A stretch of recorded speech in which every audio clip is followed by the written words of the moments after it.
Seja bem-vindo ao Lições da Bíblia, o seu programa semanal de estudo profundo da Palavra de Deus. Hoje nós vamos conversar sobre o conceito de alma na Bíblia, especialmente no Antigo Testamento.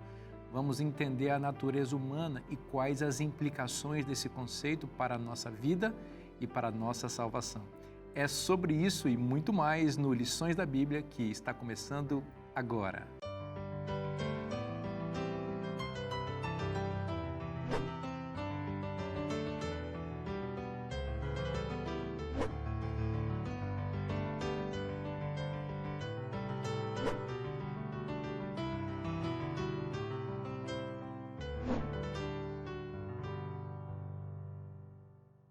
Este é o Lições da Bíblia, o seu programa semanal de estudo profundo da Palavra de Deus.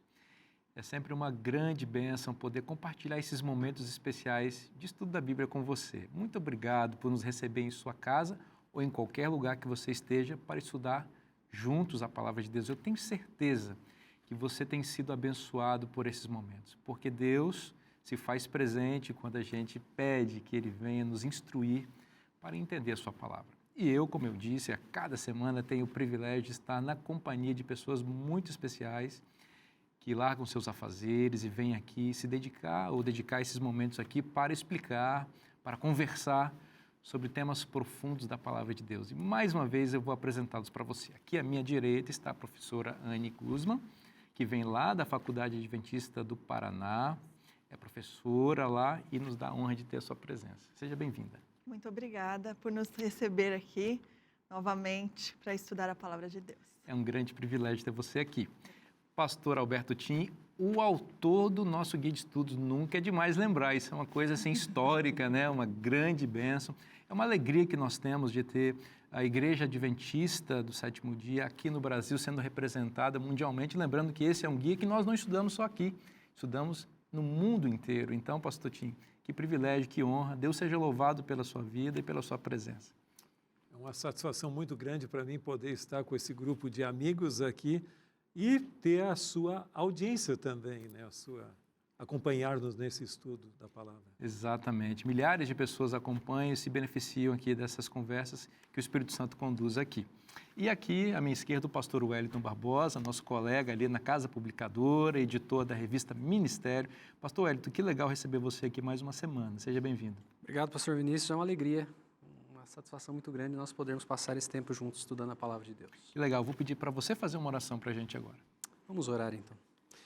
Deus eterno e Pai bondoso, muito obrigado, Senhor, pelo privilégio que o Senhor nos dá em Cristo Jesus, de ter acesso à Tua Palavra, de estudá-la e de dessa maneira, Senhor, sermos moldados de acordo com aquilo que o Senhor nos revelou. Que o Teu Santo Espírito dê entendimento a nós para que, assim, ó Deus, nós possamos compreender e aplicar aquilo que temos estudado na Tua Santa Palavra. É a nossa oração, em nome de Jesus. Amém. Amém. Bom, ao longo desta temporada, nós estamos tratando do tema, vamos chamar assim, da morte, do estado do ser humano na morte. Como é que a pessoa fica, né? Ela fica no estado de inconsciência ou ela fica consciente em algum outro plano? Existem diferentes respostas para essa pergunta, né? E as religiões no mundo inteiro, antigas e modernas, não só as religiões, o próprio entretenimento, uma série de setores da sociedade pretendem prover respostas para essa pergunta. Obviamente, aqui no programa Lições da Bíblia, nós nos concentramos na resposta que a Bíblia dá. Infelizmente, existem interpretações diferentes a respeito daquilo que a Bíblia diz sobre o tema. E, à luz da guia do Espírito Santo, nós queremos saber qual é a interpretação correta a respeito desse ponto, que é muito importante. Um aspecto, pastor Alberto Tim, que é central nessa discussão é a respeito da natureza do ser humano. O senhor escreveu aqui essa semana, como as demais, e o título aqui é Entendendo a Natureza Humana. Basicamente, a pergunta para nortear toda a nossa conversa é: nós somos uma alma ou nós temos uma alma? Outra questão que decorre dessa: o que é uma alma? Porque existem também respostas diferentes para essa pergunta. À luz da Bíblia, especificamente do Antigo Testamento, daquilo que o senhor tem estudado e a sua experiência, como o senhor responderia a essas questões? Bom, como você bem falou, existem várias interpretações diferentes. Em pouquinhas palavras apenas, você tem a ideia dicotômica, que vem da filosofia grega e também outras filosofias pagãs, que colocam o ser humano como tendo um corpo físico que abriga uma alma eterna. Então, em outras palavras, é colocado ali. Outros mais recentes adeptos de filosofias orientais, eles creem que nós somos, como seres humanos, meramente uma expressão dessa consciência, dessa mente universal, e que todos nós somos apenas uma expressão disso. Então, não há uma distinção entre a criatura e o Criador. Mas o texto bíblico é muito claro. Se a gente vê o que a Bíblia diz, logicamente você tem o texto de Gênesis no início, que é Gênesis capítulo 1, verso 26, onde Deus diz: façamos o homem à nossa imagem, conforme a nossa semelhança. E depois o verso 27 acrescenta: criou Deus, pois, o homem à sua imagem, a imagem de Deus o criou, homem e mulher os criou. Então, nesse texto aqui, não é só o homem a imagem de Deus, mas a mulher também. Você concorda, professora? Concordo plenamente. Ok. Mas daí nós temos o relato da criação de Gênesis 1 é ampliado em detalhes no capítulo 2. É a mesma criação, não são duas criações diferentes só, é ampliado. E veja o que diz o capítulo 2, verso 7. Então formou o Senhor Deus o homem do pó da terra, como ele formou os animais também, e lhe soprou nas narinas o fôlego de vida, e o homem passou a ser alma vivente. Então, esse texto é muito claro em dizer que o ser humano não tem uma alma, mas ele é uma alma, ou é um ser vivente, pode ser traduzido também dessa maneira, não precisa ser necessariamente alma, mas o termo aqui, alma, é como é usado em outros lugares também. Eu gosto muito, assim, para a nossa introdução, de um pensamento de um teólogo britânico, Wheeler Robinson, e ele diz o seguinte: a ideia hebraica de personalidade é de um corpo animado e não de uma alma encarnada. Interessante. Então, nós somos um corpo animado pelo fôlego de vida, e não que nós temos agora uma alma que encarnou no nosso corpo físico. Muito interessante. Professora Anne, a Bíblia diz que nós fomos criados à imagem e à semelhança de Deus. O que essa expressão imagem de Deus se relaciona com esse tema que a gente está tratando? Bom, primeiro eu queria falar aqui um pouquinho do que o pastor falou, que em relação à formação do homem, né, que é do pó da terra, e ele soprou fôlego de vida. É uma conta de matemática. 1 mais 1, 2. Se você tira 1, não tem como dar 2. E esse 1 é a terra, o pó da terra, fôlego de vida igual alma vivente. Se eu tirar o corpo, não dá alma vivente ou ser vivente. Eu preciso da combinação do pó da terra mais o fôlego de vida. E é interessante nós observarmos que essa é a criação do homem e da mulher também, né, pastor? Tem esse formato de pó da terra, fôlego, e a formação dos seres viventes, dos animais, também é assim, também é através do pó da terra e do fôlego de Deus, né? A gente pode ver ali que Gênesis 1, 24, disse também Deus: produz a terra seres viventes, ou seja, o material utilizado mesma expressão, né? Para formar esses animais é o pó da terra, assim como o homem. O que diferencia, então, a gente dos animais? É justamente que nós somos a imagem e semelhança de Deus. Quando a gente fala imagem e semelhança de Deus, a gente pode falar vários aspectos, porque nós somos a semelhança de Deus em vários aspectos, né? Mas um ponto que eu acho que eu gostaria de destacar aqui, que essa imagem de Deus, a gente pode colocar também que nós temos o papel como representante de Deus por todo o restante da criação. Deus colocou o homem dominando assim sobre a terra, né, o restante da criação sob domínio do homem. Obviamente, numa esfera diferente, Deus também faz esse domínio. Ele compartilha conosco esse privilégio, né, nós somos de administrar, colaboradores de Deus, né, no cuidado da terra.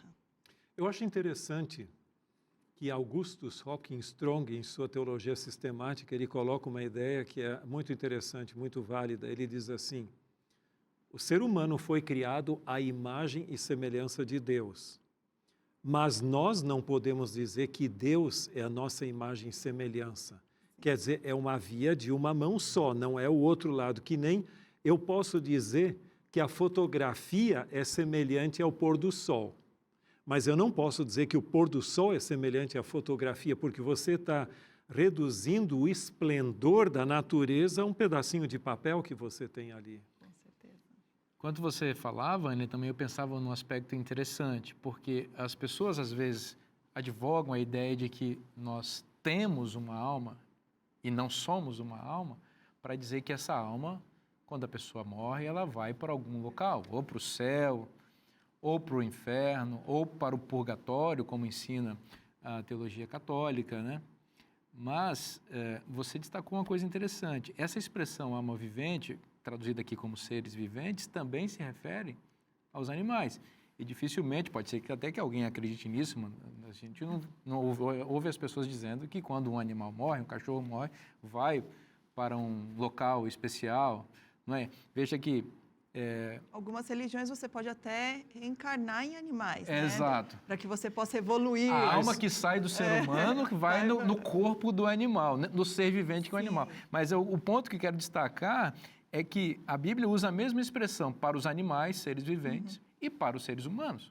Mas aqui traduzindo como alma vivente, mas é a mesma expressão. É só os adeptos da nova era, ou seja, também da experiência da quase morte, tem um segmento espírita que fala que nós podemos, se um cachorro morrer, você pode se comunicar com ele também, como você tem.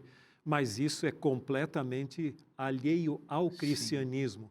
O cristianismo, afetado pela filosofia grega, restringe esse lado aos seres humanos e não aos animais, né? Exatamente. Eu fico pensando, né? Hoje, esse é um assunto que, para nós que estamos estudando aqui, é um assunto fácil de entender. Mas quando a gente vai conversando com as pessoas, né? Essa é uma ideia que está enraizada, é difícil. Eu me lembro de uma situação, eu estava estudando a Bíblia com uma família, e era uma família muito simples, né? De gente muito humilde, mas muito sincera. E quando a gente chegou nesse estudo, eles não conseguiam entender como é essa história de e não ter, né? Por toda uma formação e tal. E eu usei uma ilustração muito simples, mas que foi efetiva naquele contexto. Na época eu tinha alguns quilos a mais e eu disse para eles assim: deixa eu tentar facilitar para vocês. Se eu disser eu sou uma bola, o que vocês entendem? Aí eles riram, né? Porque eu estava um pouquinho mais fortinho e tal, não, e tal, né? Um pouquinho mais rechonchudo e tal. Aí eu disse, tá, e se eu disser eu tenho uma bola? Não, então você tem uma bola de futebol, de basquete e tal. Eu falei, você está entendendo? Agora, veja, torne a situação concreta. Quando eu digo que eu sou algo, você vai olhar para mim e você vai identificar aquilo. Você não vai entender como algo à parte. Você vai entender como a minha essência. Quando eu digo que eu tenho, você vai ver algo à parte de mim. Então, quando eu digo eu tenho uma bola, você vai enxergar uma bola na minha mão. Mas você não vai me ver em formato de bola de basquete ou futebol. Se eu digo eu sou uma bola, você vai enxergar isso como uma ilustração, como uma metáfora, né, de que, de repente, eu esteja um pouquinho acima do peso. Aí eles pararam na simplicidade e falaram assim, agora entendi. Então eu sou, eu não tenho. Então, para nós é muito fácil, porque a gente já tem uma vivência, já compreende o assunto, mas muitas pessoas têm dificuldade de tornar esse tema algo concreto, né? Como eu posso ver isso na prática? Então, essa história é uma ilustração bobinha, pode parecer bobinha, mas é uma ilustração que ajuda as pessoas a visualizarem essa ideia. Nós não temos, nós somos. Você sabe que essa questão da visão que as pessoas têm das coisas é tão forte que às vezes impede de enxergar o que o próprio texto está dizendo. Você vai para o texto de Gênesis 2,7, é muito claro, né? Ó, então formou Deus ao homem do pó da terra, e lhe soprou nas narinas o fôlego de vida, e o homem passou a ser. Veja que o verbo é ser, não a ter, a ser alma vivente. Então, o texto está dizendo, olha, você é. Mas você estava dizendo que é difícil, de fato, é complicado, porque existem aspectos envolvidos aí. Porque diferentemente dos animais, né, nós falamos, nós produzimos memória, nós produzimos cultura, nós nos relacionamos com as pessoas, nós deixamos rastros na vida de outros. Então, quando a morte chega, é um negócio estranho, a gente precisa de ter não tem uma continuidade, né? As pessoas querem e se confortam com essas ideias de que alguém está em algum local e tal. É mais ou menos por essa linha. A Bíblia, fazendo um parênteses aqui, resolve esse problema com a esperança da ressurreição. A gente vai tratar sobre isso lá na frente. Mas as pessoas preferem, e acho que são um pouco afoitas, né? Isso é bem da natureza humana, né? Não, quero agora, quero contato agora, saber que fulano está bem, onde que ele está e tal. Então, tem esse lado, né, de ser a alma vivente, porque é mais cômodo, né, pastor Tim? E tem a questão que o próprio cristianismo ele foi influenciado pela filosofia grega. A gente vai tratar um pouquinho mais sobre isso no próximo bloco. Eu vou acionar o senhor para dar uma explicação melhor sobre esse ponto, tá? É muito bom estudar a palavra de Deus, a gente está sendo abençoado aqui. E eu quero recomendar que você, lição da Escola Sabatina, nosso guia de estudos, é uma grande bênção. Esse tema imperdível, você vai descobrir o que Deus pensa sobre esse tema tão importante, que nos afeta tanto, que é o tema da morte. Você já sabe. Como é que faz para adquirir esse material? Simples. cpb.com.br. Ali você vai ter acesso a esse e outros materiais da querida Casa Publicadora Brasileira. Nosso programa vai dar um rápido intervalo. Não sai daí, não vai embora não, que a gente volta já já.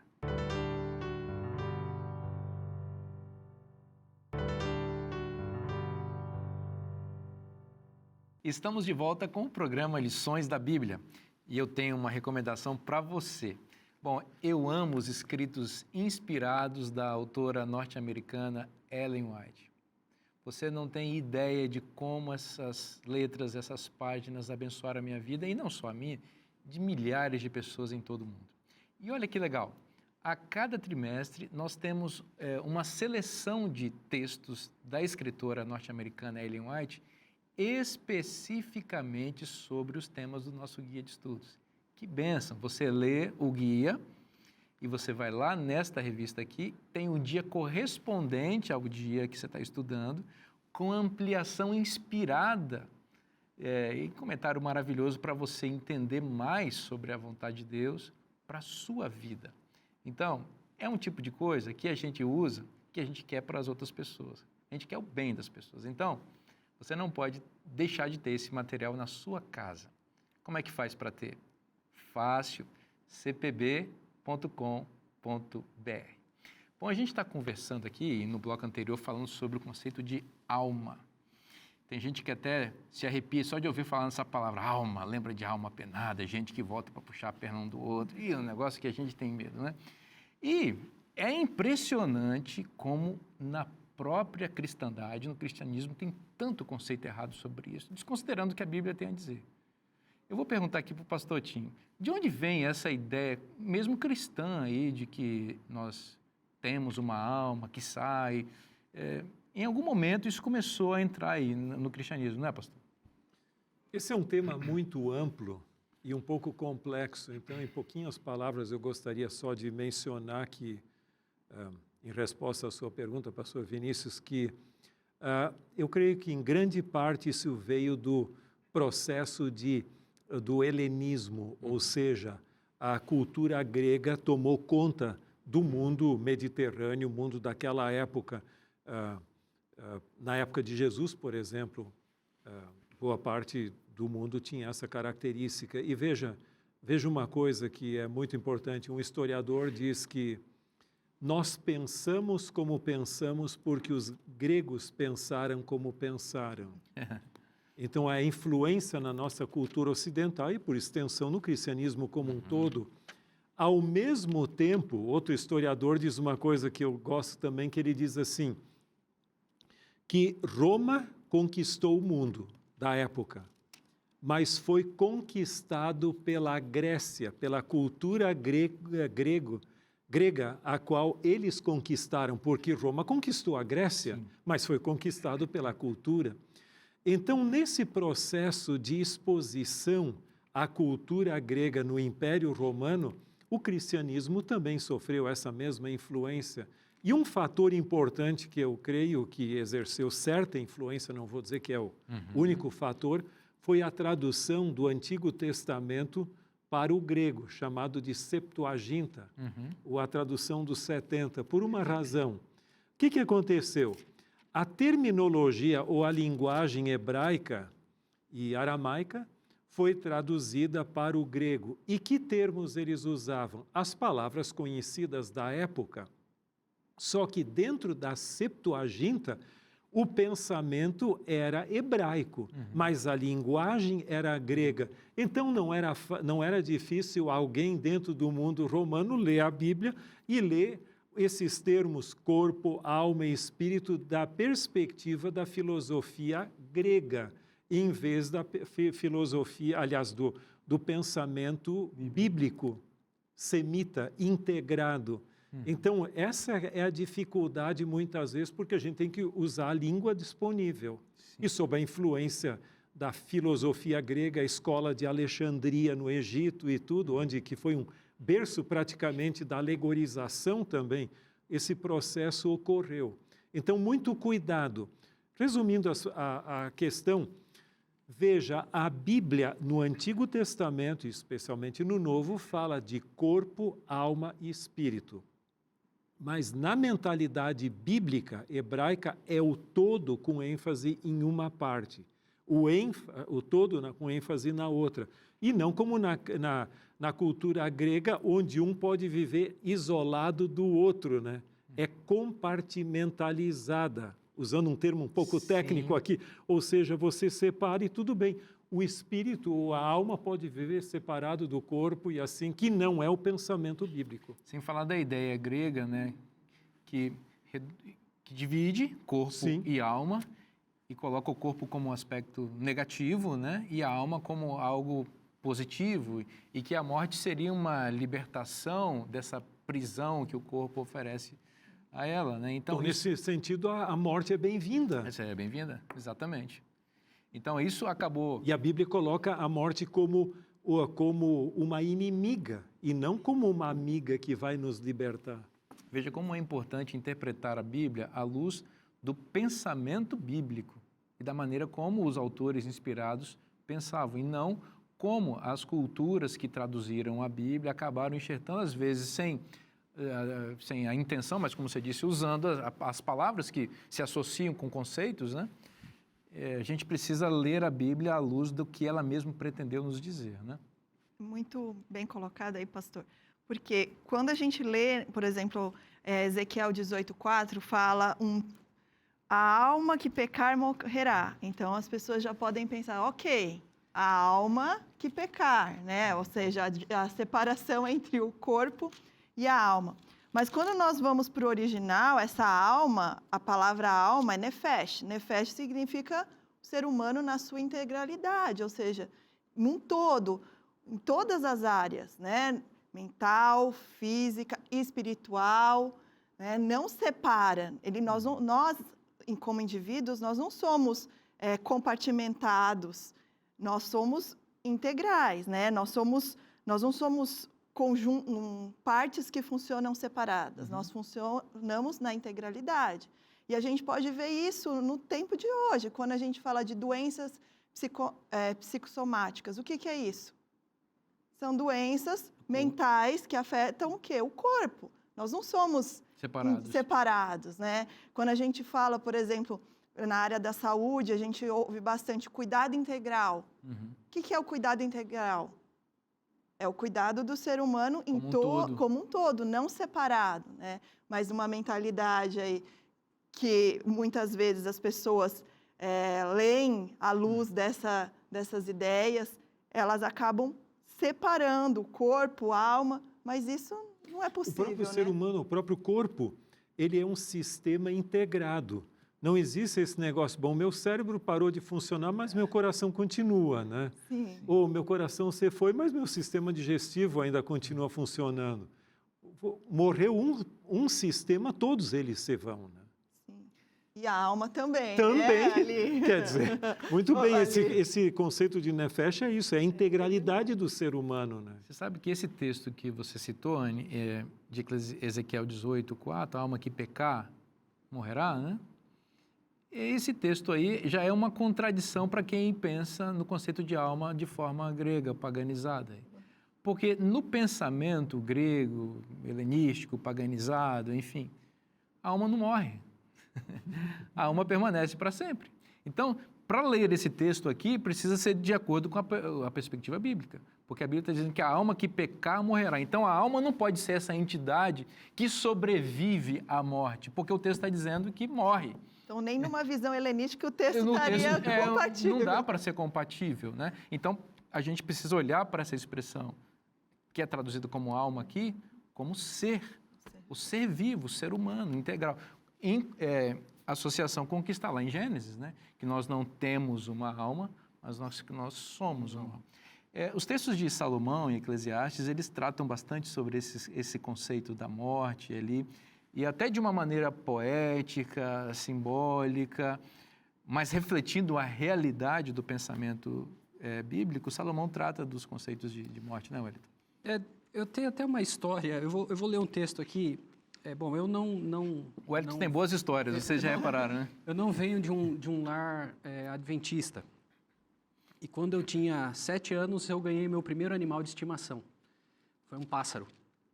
E aquele pássaro era o motivo das minhas atenções, né? Então, antes de ir para a escola, eu estudava cedo, eu alimentava o pássaro, limpava a gaiola, chegava à tarde, a primeira coisa que eu ia fazer era ver como é que estava o pássaro, ia à tarde. Então, era aquela rotina, né?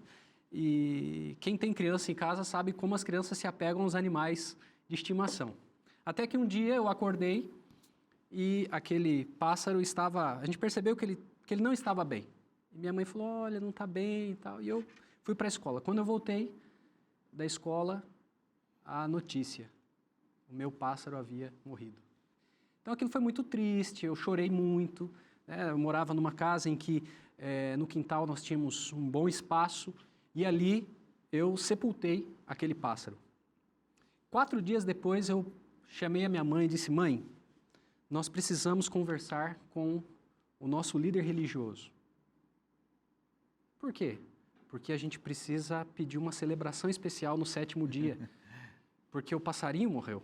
A missa de 7º dia. Ele tinha um nome, né? Era Maria, era o nome do passarinho, era uma canarinha. E aquilo minha mãe tentou me explicar que não se fazia isso, né? Pedir uma celebração religiosa em favor da alma de um animal.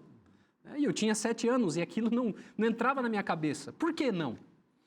Depois, com o tempo, eu comecei a estudar a Bíblia com a igreja adventista e eu me deparei com esse texto de Eclesiastes capítulo 3 e me lembrei dessa história. Então, o texto, Eclesiastes capítulo 3, versos 19 a 21, a Bíblia diz assim, porque o que sucede aos filhos dos homens, sucede aos animais. O mesmo lhes sucede. Como morre um, assim morre o outro. Todos têm o mesmo fôlego de vida e nenhuma vantagem tem o homem sobre os animais, porque tudo é vaidade. Todos vão para o mesmo lugar. Todos procedem do pó e ao pó tornarão.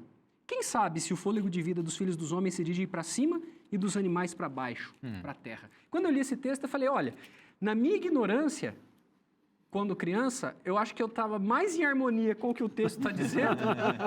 Porque veja só, se é o mesmo fôlego, então, ou o rito está errado, ou a minha intenção estava correta, porque o fôlego de vida é o mesmo. O fôlego de vida é o mesmo. Então, esse texto aqui, ele é um texto muito importante para que as pessoas entendam que esse espírito, essa centelha da vida, esse dom de vida, é algo que é comum a todos. Todos os seres humanos e todas as criaturas que vivem. Por quê? Ninguém explica a vida. Você não consegue reproduzir a vida no laboratório, mesmo de um animal. Uma forma simples, a forma mais simples de vida, você não consegue produzir num laboratório. Então, isso mostra... Até tentam. E não é pouco o que se investe nisso, né? Mas a Bíblia está dizendo o quê? Que o dom da vida é algo que vem de Deus e a ausência dessa vida, independentemente de ser de um animal ou de um ser humano, vai resultar da mesma maneira. É pó e volta para o pó. Muito legal. Bom, vamos continuar com Salomão aqui em Eclesiastes, no capítulo 12. Ele faz uma descrição, pastor Tim, que a gente lê assim, é um pouco triste, né? Porque vai vendo o processo de envelhecimento e o processo de morte ocorrendo. É uma espécie quase que de descriação do ser humano. Ele vai invertendo até chegar ao verso 7, em que ele diz, e o pó volte à terra, e aí uma referência ao corpo, que é a constituição, obviamente, o texto bíblico deixa claro que o homem foi feito do pó da terra, como era, e o espírito volte a Deus que o deu. Aqui tem um ponto, né, que eu acho que é importante explicar, né? Nós falamos bastante do conceito de alma aqui, mas aqui aparece a palavra espírito, e a palavra espírito também é uma palavra perigosa nesse contexto. As pessoas têm medo dos espíritos, né? Os espíritos, entre aspas, aparecem aí, voltam, assustam as pessoas. O que a Bíblia pensa, ou qual o sentido bíblico do conceito de espírito, e aqui o que é essa coisa de voltar para Deus? Acho que é bom a gente explicar isso. Interessante que, voltando um pouquinho antes de entrar na nossa pergunta, algumas pessoas dizem que você não pode usar esses textos de Eclesiastes e Salmos para provar o estado do ser humano na morte, porque a linguagem poética, e a linguagem poética dá um pouco mais de liberdade. Porque, por exemplo, você tem aqui Eclesiastes capítulo 9, diz que, capítulo 9, verso 5, porque os vivos sabem que hão de morrer, mas os mortos não sabem coisa nenhuma. E depois diz ali o verso 10, tudo quanto te vier a mão para fazer, faze-o conforme as tuas forças, porque no além para onde tu vais não há obra, nem projetos, nem entendimento, nem sabedoria alguma. Esses textos, então, não se podem usar porque são linguagem poética. Mas o texto do capítulo 12, verso 7 pode, porque eu gosto dele. Sim. Cuidado então, com se eu isso. gosto, pode, né? Se eu gosto, eu posso, se não pode. Aqui diz, o pó volte a Deus como era e o espírito volte a Deus que o deu. Em realidade, esse mesmo fôlego de vida, ou esse espírito, esse texto aqui, capítulo 12, 7, é a reversão do que nós temos lá em Gênesis capítulo 2, verso 7, que ali estava a parte física, o pó da terra, moldado por Deus nesse processo, e Deus concede o princípio da vida que fluiu, que fez com que isso se tornasse um ser vivente. No momento que esse princípio, essa vitalidade que Deus concede, porque todas as formas de vida derivam de Deus, não como uma emanação, não é uma extensão de Deus, mas é um dom que Deus dá para cada um de nós. Deixa de fluir, a pessoa volta ao que era praticamente. Agora, a grande pergunta nesse caso é, esse espírito que volta para Deus ou deixa de fluir, ele é consciente ou inconsciente? O próprio livro, se você tem dúvidas sobre isso, basta ler os textos que você leu, pastor Wellington, e também o que eu li. No próprio livro de Eclesiastes diz claramente que não existe nenhuma consciência na morte. Então, o princípio deixa de fluir totalmente inconsciente. E o próprio texto de Gênesis, de Eclesiastes 12, 7 aqui, como o senhor disse, é uma referência a Gênesis. E você tem uma equação lá de pó da terra e de fôlego de vida em Gênesis, que é o sopro de Deus. Nós gostamos de falar que Deus soprou, né, nas narinas do homem. E aqui a palavra espírito é uma referência a este sopro, né, que mantém o indivíduo vivo. Volta para Deus porque foi Deus quem soprou. É de Deus isso, mas isso não é consciente, como aquele sopro que ele soprou em Adão também não era consciente. É a união dessas coisas, corpo e sopro, que formou esse ser vivo que tem coração que bate e tem cérebro que pensa e tem boca que fala. Pastor, A gente vai precisar fazer um rápido intervalo agora, mas a gente vai voltar com o pastor Wellington aqui, que eu acho que tem coisa boa. Não saia daí, a gente volta já já.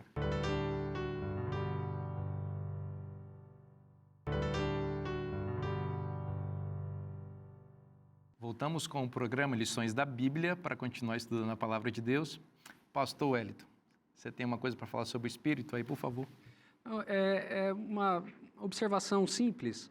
Veja, quando Deus sopra o fôlego de vida na narina de Adão, ali não era só oxigênio. A vida não se limita a você ter acesso ao oxigênio ou não, senão seria muito fácil manter as pessoas vivas. Balão de oxigênio, né? Pronto, resolveria o problema. Então ali estava a centelha da vida, o dom da vida. Então não dá para as pessoas tirarem essa ideia de mente quando fala a respeito do Espírito. É o sopro divino que confere vida. É o sopro divino que faz com que aquele boneco de barro se torne, então, um ser vivente. E aqui tem um aspecto que talvez seria bom a gente acrescentar em Eclesiastes 12, 7, que diz: e o Espírito volte a Deus. A teoria da imortalidade natural da alma diz que os bons vão para o céu, para estar com Deus, e os maus vão para o suposto inferno. E você tem a teoria católica também, que é de origem grega, por incrível que pareça, que é a do purgatório, o estado intermediário. Seja como for, aqui não faz essa distinção, diz volte para Deus, indistintamente bons, maus, salvos, perdidos e tudo. Se fosse assim, então todos, se esse texto devesse ser considerado a alma voltando, então todos estão com Deus, tudo está maravilhoso. Isso levaria ao que se chama de universalismo, todos serão salvos. Esse não é um ensinamento bíblico. Aqui é simplesmente a vida cessa. A vida vem de Deus e ela para de fluir da parte de Deus. Esse livro é uma grande bênção, como você sabe, ele foi escrito para complementar os temas do nosso guia de estudos, mas foi bem colocado pelo pastor. É um livro que ele sobrevive independentemente do nosso guia de estudos. Ao longo da temporada, você pode se beneficiar com ele, mas depois você pode ter esse material na sua biblioteca para você consultar, para você ler e para você entender mais sobre esse tema tão importante que é o tema da morte. O que existe depois da morte? Existe uma cessação completa? Existe consciência após a morte? O que a Bíblia tem a dizer sobre isso? Bom, você já tem ideia do que nós acreditamos sobre isso, mas aqui nesse livro você vai encontrar aprofundamento. Eu acho que vai ser uma bênção na sua vida. Você já sabe onde adquirir, cpb.com.br. Bom, nós estávamos falando aqui sobre os escritos de Salomão, e a gente até falou no bloco anterior, o senhor mencionou isso, né, que algumas pessoas, especialmente o capítulo 9, não querem usar esse texto, ou dizem que não pode usar porque se refere a um texto poético e tal. Mas o fato é que em Eclesiastes 9, Salomão parece enfatizar a ideia, pastor Tim, de uma inconsciência real após a morte. Isso vai na contramão do pensamento pagão, da filosofia grega e de parte da cristandade, que acredita numa permanência da consciência humana pós-morte, né? A pessoa existe em algum lugar paralelo, a pessoa se comunica, manda mensagens, é possível acessar esse ambiente onde ela está. Então, é um pouco complexo e contraditório que o texto, tanto de Eclesiastes como toda a Bíblia, diz a respeito desse assunto, né? Veja, a linguagem poética, ela pode ser dúbia, ou seja, pode ser um pouco imprecisa, mas acontece que esses textos aqui estão em harmonia, como você até sugeriu, com o restante da Bíblia.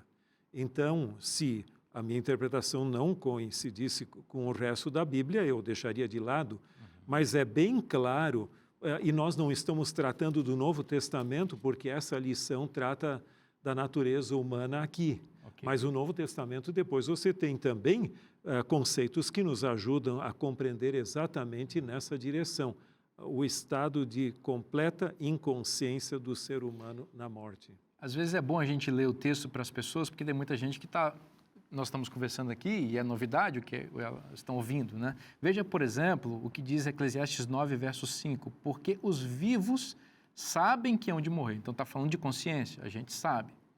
Mas os mortos não sabem de coisa alguma. Os mortos não sabem de nada. Aqui está deixando muito clara a ideia de que a pessoa não pensa. E o texto vai usar esses termos, não projeta nada. Não tem ação. Não tem ação, ela não pode aparecer. No Novo Testamento, vai se usar a metáfora do sono para se referir à morte. O próprio Cristo vai usar isso. Também com a ideia da inconsciência, né? Tem gente que diz, não, mas o indivíduo, você até mencionou isso aqui em off, né? Não, mas a pessoa está dormindo, mas está sonhando, isso não seria uma espécie de inconsciência? Eu creio que não, porque até na própria psicanálise chama o sonho de produto do inconsciente, né? Então não tem consciência, a gente não administra o sonho que a gente sonha. Em realidade, quando Jesus usa a ideia do sono para se referir à morte, está querendo dizer, olha, que a pessoa está inerte, ela não está produzindo nada, não está consciente, não volta e... Eu mencionei isso, mas eu não creio nisso. Tá? Exato, exatamente. Na morte, a pessoa está viva. Aliás, desculpe. No sonho, a pessoa continua viva. Sim. Só que toda a metáfora tem sua limitação. Claro. Agora, o morto não está sonhando. Não, ele está completamente inexistente. Exato. Ou, em outras palavras, a morte é o oposto da vida. Exatamente. E o próprio Senhor Jesus Cristo, a gente está até entrando um pouco nos temas do Novo Testamento, mas é bom falar que ele resolve o problema desse sono com a ressurreição. E a ressurreição é o quê? É a inversão da morte, né? Então, e ele mesmo disse em relação a Lázaro em João 11, né? Claramente, não, ele está morto. Quando alguém perguntou, ele está dormindo? Não, ele está morto. E eu creio que algumas pessoas podem dizer, tá bom, que isso aqui é do Antigo Testamento, as pessoas não tinham uma visão muito clara ali e tal. Eu creio que alguns dos textos mais poderosos e mais claros sobre o estado de inconsciência do ser humano estão no Novo Testamento. Sem dúvida. Especialmente esse de João 11, que fala da ressurreição de Lázaro aí, né? E não há nenhum relato, desculpe, professor Anny, não há nenhum relato, por exemplo, de um testemunho, o que aconteceu com o indivíduo na morte das pessoas ressuscitadas, que morreram, não quase morreram, mas que morreram de fato, não relataram nada, então... Conte-me a sua experiência de morte. Ninguém falou, né? Não. Se de fato existe consciência, muita gente teria coisa para dizer. Lázaro mesmo, 4 dias ali nesse estado, ele poderia dizer, olha, eu fui não sei aonde, vi não sei quem, mas não tem isso. Né? Já estava em decomposição, Já estava se decompondo. Mas um ponto interessante em relação ao sono comparado com a morte, vem o que o pastor disse em relação à ressurreição, né? Que é como se fosse um piscar de olhos. O sono também é assim, às vezes eu já tive essa experiência, acredito que todos vocês já tiveram. Você dorme um pouquinho e você olha no relógio e fala, eu dormi só isso e parece que foi tanto. Isso acontece tantas vezes, professora. e o sono, a morte vai ser assim, né? Você pode estar dormindo, morto, né, na verdade, e num piscar de olhos você vai ver a Cristo. Nesse caso, professora, eu acho que é muito interessante a gente pensar no seguinte, a metáfora do sono, ela tem 3 implicações que eu acho que são bem claras. A primeira, uma pessoa enquanto dorme, ela não tem dimensão de tempo. Em segundo lugar, ela não tem dimensão de espaço. Uma pessoa que dorme, por exemplo, durante uma viagem, não sabe quanto percorreu. Uma pessoa que tem um sono profundo, né, muitas vezes ela não sabe o que está acontecendo ao redor, dentro da sua própria casa. E a terceira implicação é que todo mundo que dorme um dia vai acordar. Então, acho que essa ilustração do sono, ela tem essa ideia, né? Uma pessoa que morre, ela não tem dimensão de tempo, não tem dimensão de espaço, e nós temos a certeza de que um momento ela vai acordar. Agora, se vai acordar na primeira ou na segunda ressurreição, é outra história, mas ela vai acordar. Ela vai acordar. Você falou aí de... acordar na primeira. Também, todos nós esperamos. Essa é a nossa esperança. Você falou de dormir em viagem, me lembrei que já dormi em algumas viagens e aí, inclusive, já passei do ponto de que deveria... Porque não tem dimensão do espaço. Não, é uma experiência agradável. Agora, veja que o pastor Alberto tinha aqui em Gênesis 25:8, falando sobre a morte de Abraão, é dito o seguinte, que ele expirou Abraão, morreu em ditosa velhice, avançado em anos e foi reunido ao seu povo. Bom, tem que explicar essa expressão reunido ao seu povo aí, né? Por que a Bíblia quer dizer com isso daí especificamente? O conceito veterotestamentário, ou seja, do Velho Testamento, é muito o conceito bíblico muito dessa ideia de coletividade, de o relacionamento do ser humano com a terra é muito forte, né? A terra que me viu nascer, a terra dos meus pais, até lembram que até Jacó pediu para ser levado à terra onde ele, junto com seus pais ali. José também depois pediu que gostaria, e assim por diante.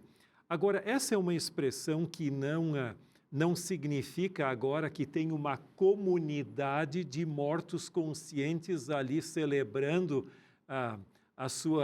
o seu relacionamento familiar e o indivíduo vai lá para esse lugar. Não. Por que não é assim? Porque, em realidade, a pessoa gostaria de, simbolicamente, estar sepultada próxima. Mas se você lê a história dos reis hebreus, você vai ver que o rei bom morreu e foi reunido aos seus pais, da mesma dinastia, ou seja, aos seus antepassados.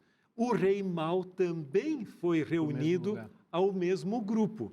Então, se fosse já recompensa pós-morte ou vida pós-morte, então teria que ser uma outra comunidade, não a mesma. Aquilo é simplesmente de estar sepultado na mesma localidade. E vários comentaristas reconhecem essa forma bíblica de colocar, de dizer esse apego familiar, mas não de uma comunidade consciente. Seria, numa linguagem atual, ele foi sepultado onde seus pais estão sepultados, exatamente, onde sua família está exatamente. O jazigo da família. O jazigo da família, que é uma coisa, que é um costume que está aí ainda.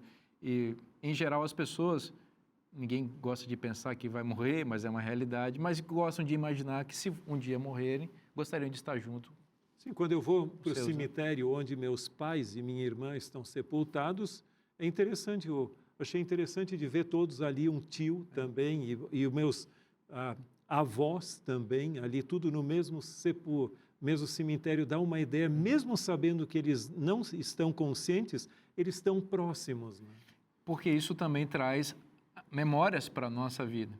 As pessoas que estão sepultadas não têm memórias, mas o fato de eles estarem reunidos ali, sepultados no mesmo local, evoca honra, não é? Você vai lá e sepulta seu pai de forma digna, sua mãe de forma digna, então você está honrando, você ao mesmo tempo que vai ali, às vezes visitar, você se lembra de momentos que viveu com eles e tudo. É uma maneira de honrar as pessoas, né?